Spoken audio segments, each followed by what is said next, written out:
Hello, and welcome to The Mind of a Therapist, a podcast where I interview psychotherapists and helping professionals in what they're passionate about in order to provide you with messages of encouragement and hope. I'm your host, Andrew Earle. The Mind of a Therapist is sponsored by Psychological Counseling Services, healing hearts and transforming lives. Look into our intensive at pcsearle.com. In today's interview, I interviewed Tanya Cole-Lesnick. Tanya has been a psychotherapist, licensed clinical social worker, and coach since 1995. She received her master's degree in social work from New York University after group therapy changed her life personally. She has extensive experience in outpatient hospital mental health, private practice, and wellness center settings. So without further ado, here's my interview with Tanya.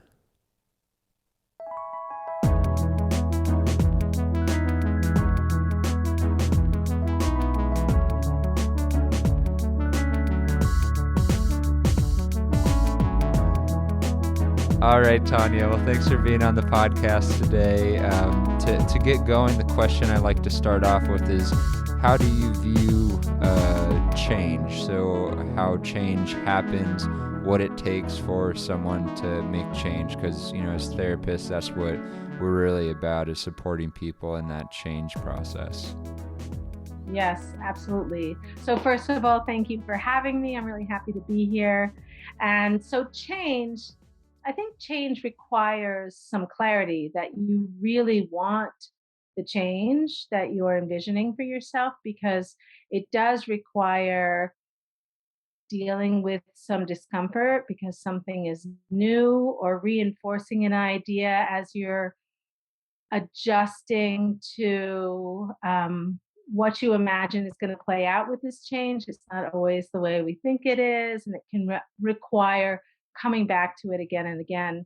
But one of the things I think is helpful is knowing that you can start moving towards a change before you're ready, but that process is going to help give you the clarity that I think is going to help you be clear if a change is the right direction for you, or to adjust along the way. The other thing I would say about change is sometimes we think we want to change and we're struggling to maintain a change or get to the change that we're envisioning for ourselves. And sometimes that's a sign that you've got some either mixed feelings or some limiting beliefs connected to the idea of that change that's worth going back in and exploring that, peeling away some of those layers, and either moving forward or making a change. Yeah. Well, and to piggyback off of this this understanding of change, how do you view group therapy as being a supportive environment for people to engage in this process? I think group can be so helpful because, different than individual therapy, when you go into a group setting, you're sharing part of what your experience is, and hearing yourself talk to other people, not just the therapist, not to minimize the therapist's role, but there are other people there as well. And it takes maybe a little bit more courage because other people are there, not necessarily, you haven't hired them to be on your side. Whereas a therapist is not just on your side, but is there really understandably to help you grow. That's kind of the given from the start. And the other thing is that you start to hear what other people's experiences are. So as you're working on your own growth, you're going to hear things that maybe you weren't even thinking of when you came into the room or onto Zoom that particular session. And it touches on something in you, and you're noticing you have a reaction to it. So it helps you start to learn a little bit more about yourself in a way that I think is different than individual therapy. Yeah, that makes a lot of sense. And, I think group therapy makes a lot of sense from my lens, but I know as a newer therapist myself, I have a bit of trepidation of practicing group therapy. I had a little bit of training in my grad program, but I know that the thought of leading a group for me elicits some anxiety, hesitancy, and I don't think I'm alone in that as a therapist. I also think I mean, I've heard you actually talk about this on other podcasts when you talk to your clients about going into group therapy. You've seen them individually and you make this suggestion. There's some resistance. So, will you talk about, I'd be curious to hear your thoughts on resistance that both therapists and clients have about doing group work. Maybe we can start with clients. Yeah. Well, so what I hear pretty much consistently from people who are feeling afraid of it, and a lot of people are afraid of it, I would say it takes a little convincing for most people that group therapy is worth the discomfort that might get kicked up from it. But the two things that I think hold back people the most are the idea that they're not going to get individual attention. And so they're going to come into a group setting with things that they want to work on, but they're going to have to share the space with the other people in group. So that's the one thing that many people talk about. The other is just vulnerability, being vulnerable with people they don't know yet feels scary. It feels very intimate to be sharing some of the things that somebody shares in therapy. And I'm not sure if I shared this with you or not, but I became a therapist because of my experience as a client in group therapy Hmm. 30 years ago. Hmm. So, 30 years ago, I had a conversation with a therapist I had just started therapy with. It was my introduction to therapy when I was in my 20s. And she suggested group therapy, which scared the hell out of me. Sure. And, but I trusted her and I was sort of intrigued. So I decided to do it. And I remember in the first session, she didn't even introduce me. I felt very invisible and awkward and Hmm. uncomfortable. And then in the second session, I shared why I was there, which is I really wanted to explore love relationships in my life. And I wasn't able to have a long term love relationship. And I wanted to understand that. And there, I had fear about that. So Hmm. sharing that in group and then getting some feedback that felt harsh, which was somebody had said that he could see my neediness. And that was the last thing I wanted feedback on. Uh, But tolerating some of this discomfort and starting to explore changed my life. So hmm. all I'm saying is I totally get it from both perspectives. I get it Yeah. from what it's like to be a client in that situation and also what it's like to be a therapist in that situation. Oh, I didn't speak to the therapist Uh, part, you yeah, know. yeah. I'm curious to hear your thoughts on that, and then I've got some questions around what you just shared. So yeah. Yeah. From the therapist role, I think what I hear most of all is people struggle to keep everybody straight and to feel like they're maybe getting split as they're trying to meet people's needs and perhaps are not quite sure what kind of boundaries need to be set versus what would be helpful. What does being vulnerable look like as a therapist in a group setting? Hmm. Things like that. Yeah. Yeah. I actually wonder for from your perspective, what do you think was the scary part of that? Hmm. That's a good question. Yeah, I think for me personally, it's yeah, this idea that there would be, heavy a lot of conflict, in the group that would get out of control and wouldn't be helpful for others. I know that, I think also with family and couple work, I'm trained as a marriage or family therapist, and that couple, high conflict couple or family, that also elicits that anxiety. So Mhm. I think that's for me, it's like, oh, that's anxiety provoking to be around that intensity. I think that the group can create those uh, dynamics as well. And I think out of those,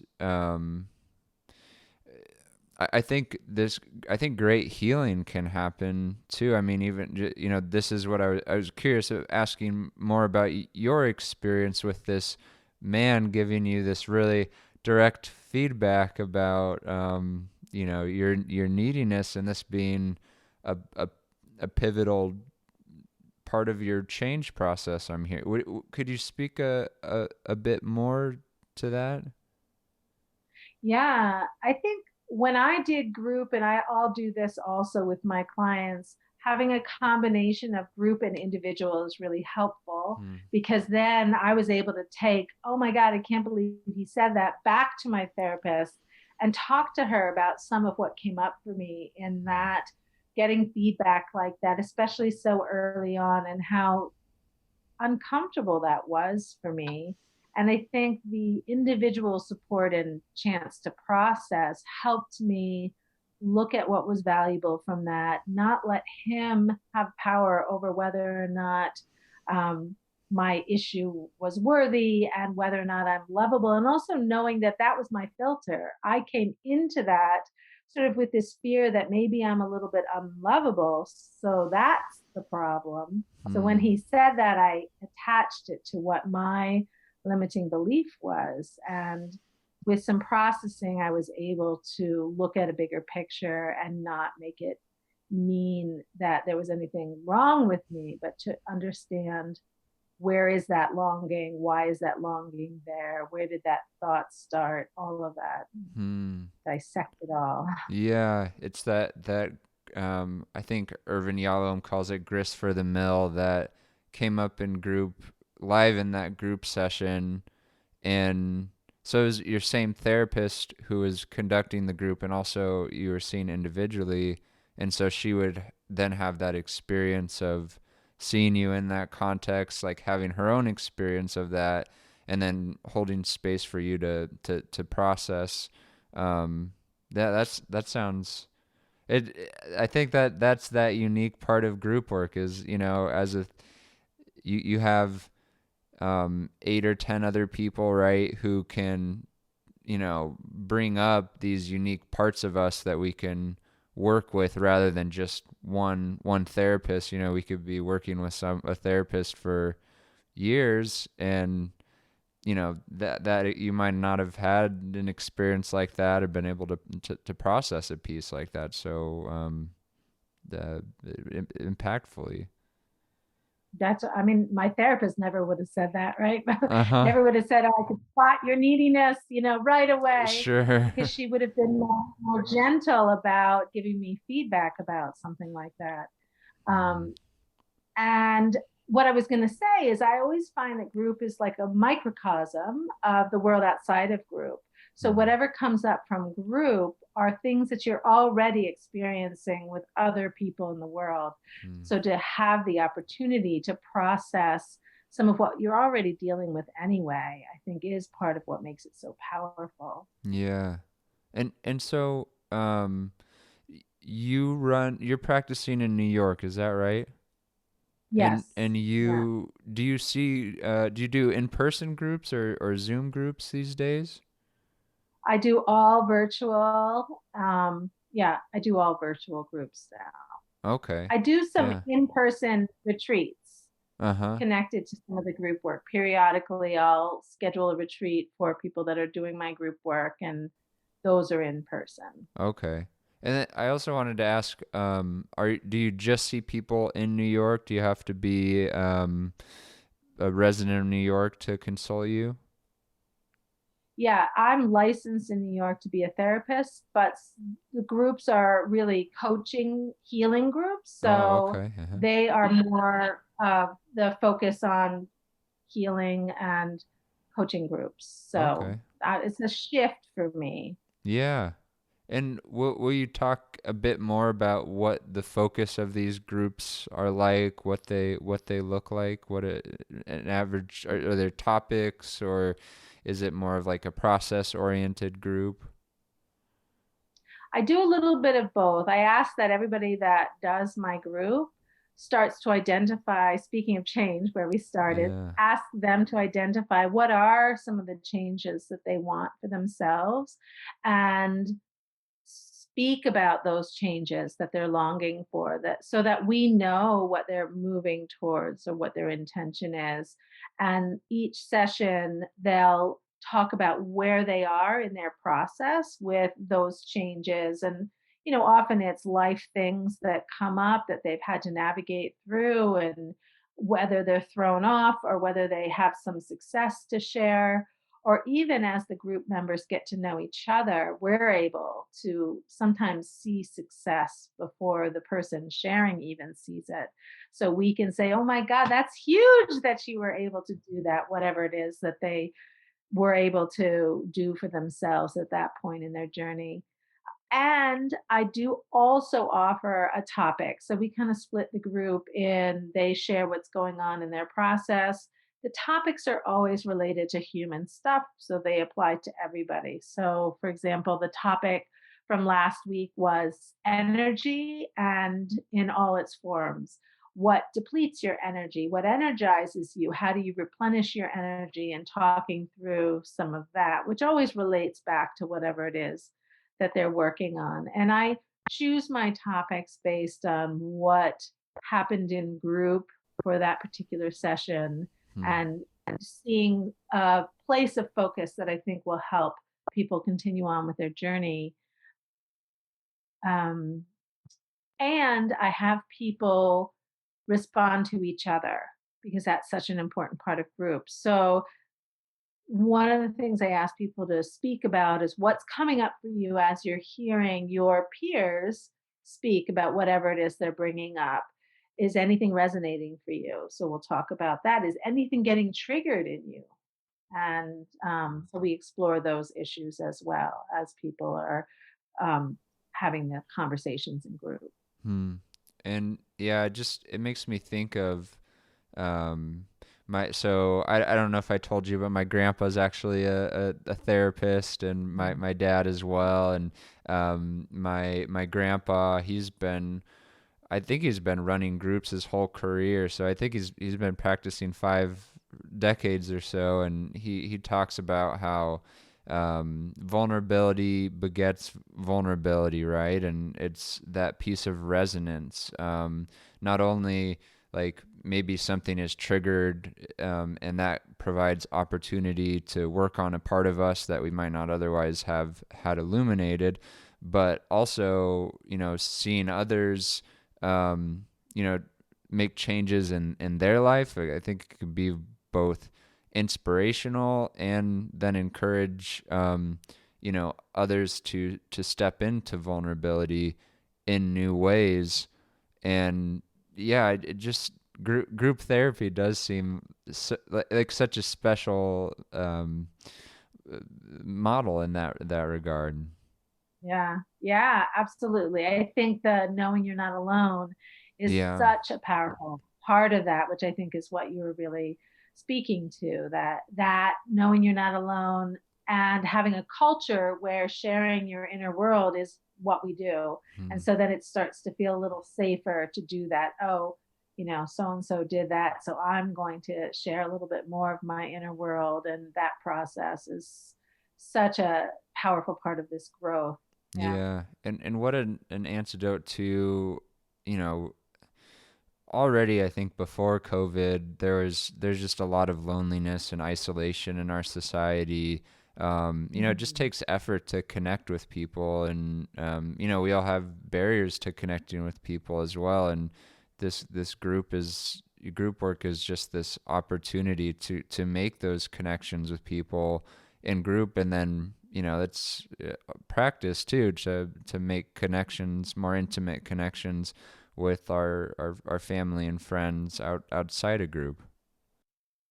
Yeah, yeah. So I think you're right. I think having some community is especially now so Yeah. important, and practicing speaking more of your truth, being a little bit more Hmm. vulnerable. And I see group as an opportunity to practice some of those things so that you can bring it outside of group, like what you were Hmm. pointing to about speaking to your family with some more vulnerability. Yeah. Yeah. And that's that's not always easy with the family. I know from my own experience, and then my intimate friendships and people have consulted me. Those patterns, yeah, really, really can get in the way of us having that intimate connection. And Hmm. yeah, so curious to hear a bit more of.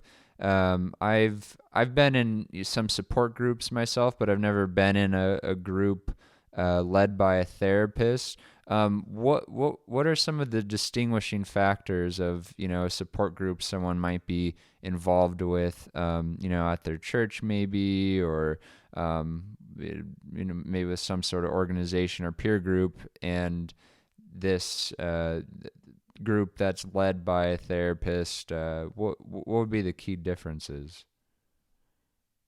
I'm not sure I know all the ins and outs of some of the support groups, but I would say from the groups that I run, I make a point to stay on growth related topics. I think it can be very easy, especially as relationships form and people really develop strong positive feelings for each other most of the time. I mean, it can be they really care about each other.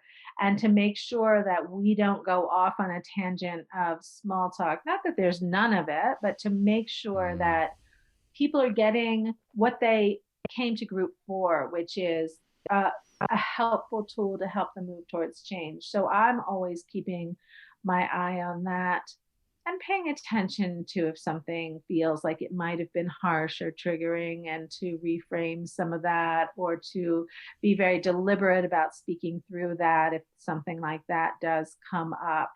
yeah. So I think I always have my eye on what's going to help, what's going to possibly be problematic for somebody. I might even offer, if I feel that somebody's had a difficult session, I might offer to them an individual session so that they can process a little bit more of what came up for them, so that they can come back to group from a place of being able to have a stronger voice for themselves, say what they need to say. Because if they were in a position to feel like they weren't being heard and weren't able to speak up for themselves in a way that they wanted to, I would help them get ready for that and bring it back to group. Hmm. That's good. That facilitating and focus position as a therapist, where support group might not have that focus, and then also that awareness of, yeah, someone might be triggered, and offering them that additional support outside a group to then have process through that, and then have more of a voice, or shift and make some shifts in the group with that live Yeah. experience.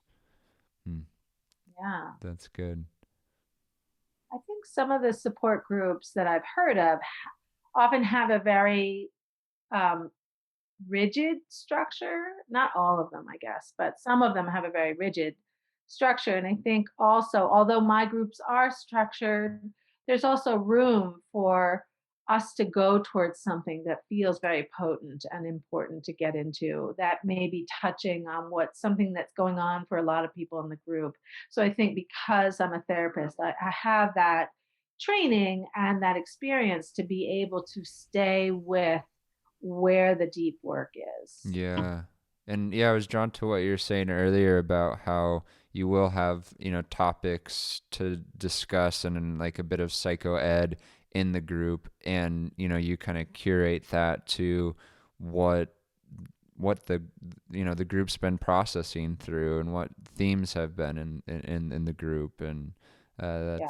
that's that flexibility is really nice, because then it's what's resonating for people, right? And each group will look a little different. You're responding to the feedback of the group rather than having that rigid. I've actually been a part of some support groups where it exactly what you're speaking to. There has been kind of some rigidity, and here's what we do each meeting, and Hmm. there's value to that. True. Keeping on track, and maybe it's a structure that helps, but at the same time, I think having that flexibility is really really important. Yeah. I'm Yeah. Yeah, so I'm curious. I know I don't know a ton about different group therapy theories and models. Will you talk? You've probably touched on this a bit, but will you talk a bit about like the theoretical orientations that kind of ground how you facilitate groups? I'm terrible at that kind of thing. Oh I feel like I'm very intuitive in the way that I mm, work. And I mean, I studied Yalom in school, but I think yeah. I really come at it from a place of wanting to be able to peel away layers for people and paying attention to where they're stuck, what they want to work on, and use my intuition and my experience to be able to do that. And I think the fact that I have both experiences as a professional doing this for many years and as a client just has fine tuned that ability to m- make that be powerful work for people. Yeah, absolutely. Um, and you talked a bit earlier about those experiences as a client and how powerful it was for you to have that feedback in those group sessions. Will you speak a bit more to how that's then helped you, how that informs your work as a group therapy practitioner? Got to give that one some thought. Yeah. Um, I think knowing how important it is for people to feel safe enough, I think that's one Mm. piece that I am very, very mindful of, that I create uh, environments when people come into my groups where there is a real understanding that we're all human and we are doing some vulnerable work and to be gentle about that.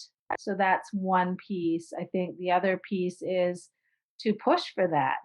So at the same time, while I'm saying I want to protect and help people feel safe, I also want them to go to a place that has a certain amount of depth so that they can work on the things that are going to lead towards change. And so I think that's a bit of a balancing act that I'm trying to look at both and how to help people share what's true for them and to know where some difficulties might be. So, one of the things that I worked on when I was in group, very much so, was how to have a voice. I remember being in group and often feeling like, well, their issues are more important, or this person is talking, I can't interrupt them.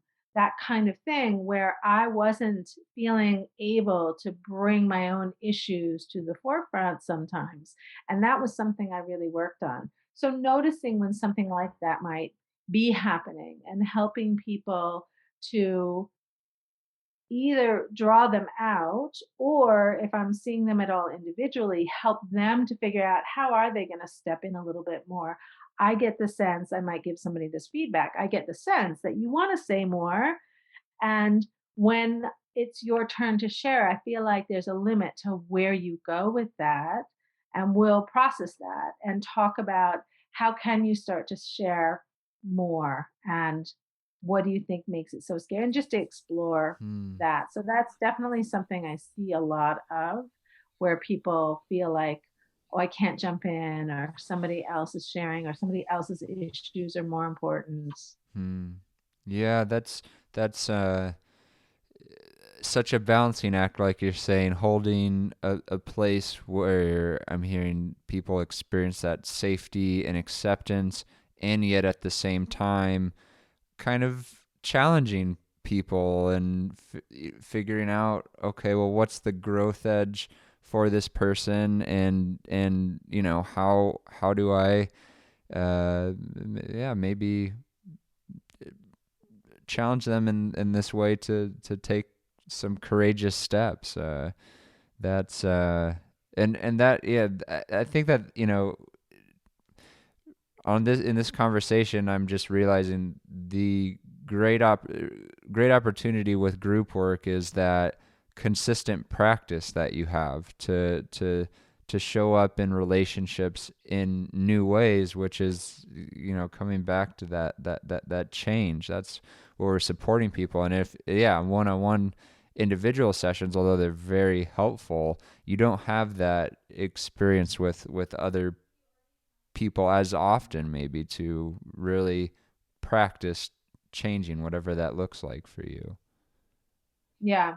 And because I get to see my clients in a group setting, then some of the feedback that I'm able to give them Mm. in the individual sessions can be just more like I have shared an experience now with a client, and I was there and saw maybe somebody shut down or saw somebody get irritated by something that I didn't understand why that was upsetting the person, so we could Mm. explore those things.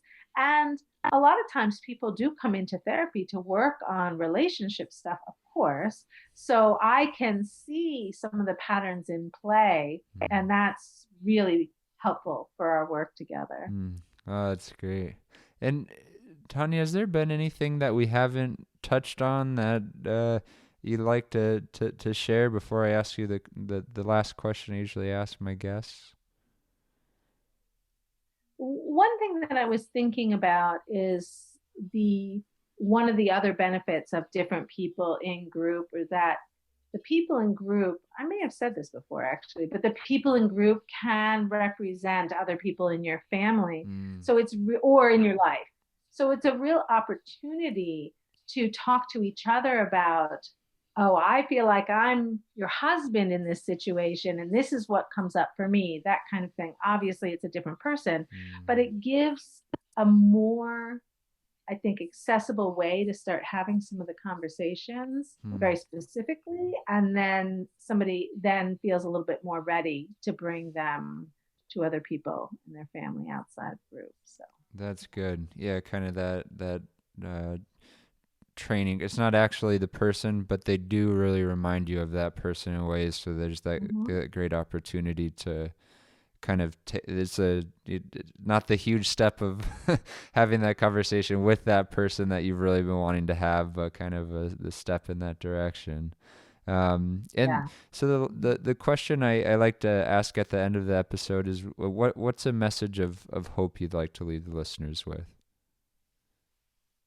I think what I've been feeling the most hopeful about with what's evolving in the world in the midst of all this craziness, I do feel like, thanks to podcasts like yours, and especially people like Glennon Doyle and Brene Brown, and just there's a more honest, intimate human conversations that I think have become a bigger part of our world. And that intimacy is, I think Brene Brown says, it's the glue that Mm. sort of holds relationships together. Mm. And so I feel very hopeful that the conversation is shifting, and it's going to help people feel less flawed, safer to be human with each other, and able to be more honest and Mm. less sort of showing up as their representative and more showing up, as a very human person. No,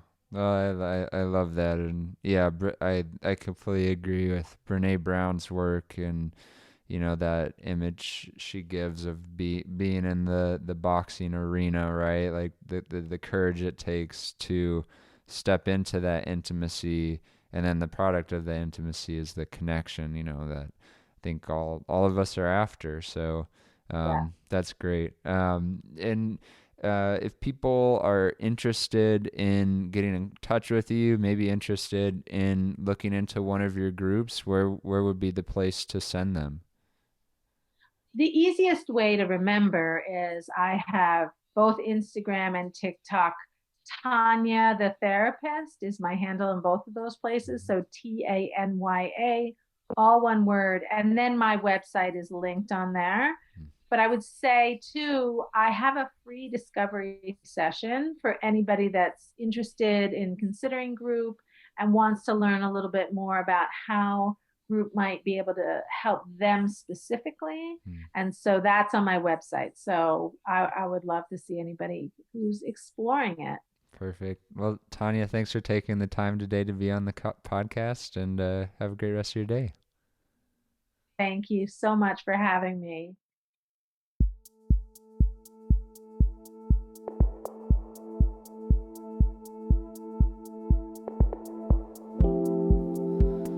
please press the subscribe button, as well as rating and reviewing our podcast.